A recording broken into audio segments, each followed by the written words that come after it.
Field में पहली ऐसी डॉक्टर हैं और यहाँ तक पहुँची हैं। नाम है इनका डॉक्टर महविश शरीफ।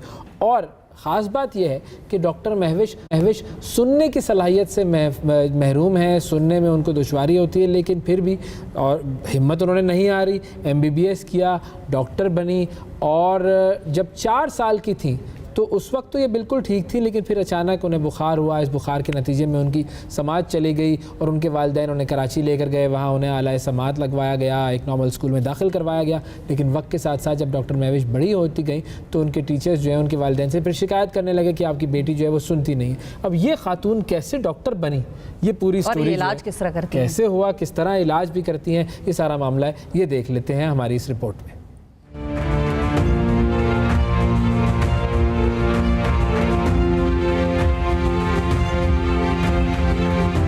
इसके लिए मुझे काफ़ी जद्दोजहद करनी पड़ी। उसके लिए मैंने काफ़ी मुश्किलात को अबूर करके मैं यहाँ तक इस मौके पे पहुँची हूँ। मैंने बहुत सी चीज़ों को, बहुत से लोगों के रवैये को नज़रअंदाज करके मैं यहाँ तक अपनी पहुँची हूँ। और मैं ये सबसे यही कहना चाहूँगी कि अपने अंदर क़ुव्वत एतमाद पैदा करें, अपने आप को, अपने ऊपर यकीन करें, उसके बाद आप आगे जा सकते हैं। हर फील्ड में, हर मौके पर आप अपना जो है मनवा सकते हैं।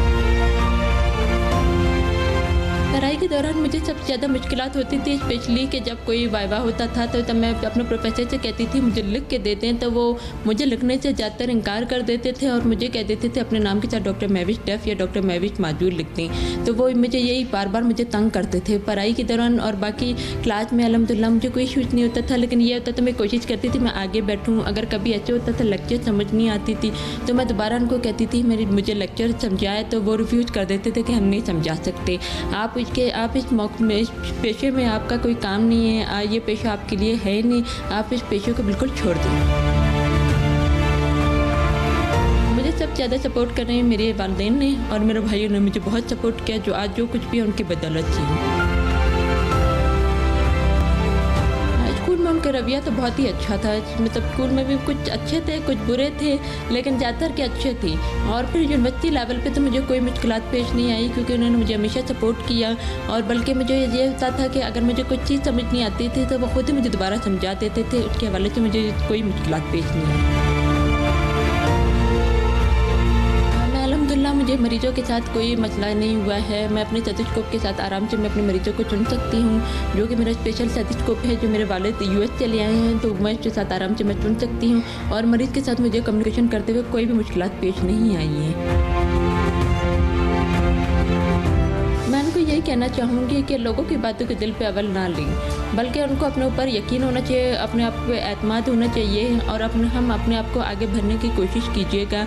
अगर हम पढ़ाई में अच्छे नहीं हैं तो हम हुनर सीखने की कोशिश कीजिएगा और एक डिपेंडेंट लाइफ के वजह हम एक इंडिपेंडेंट लाइफ गुजारने की कोशिश कीजिएगा।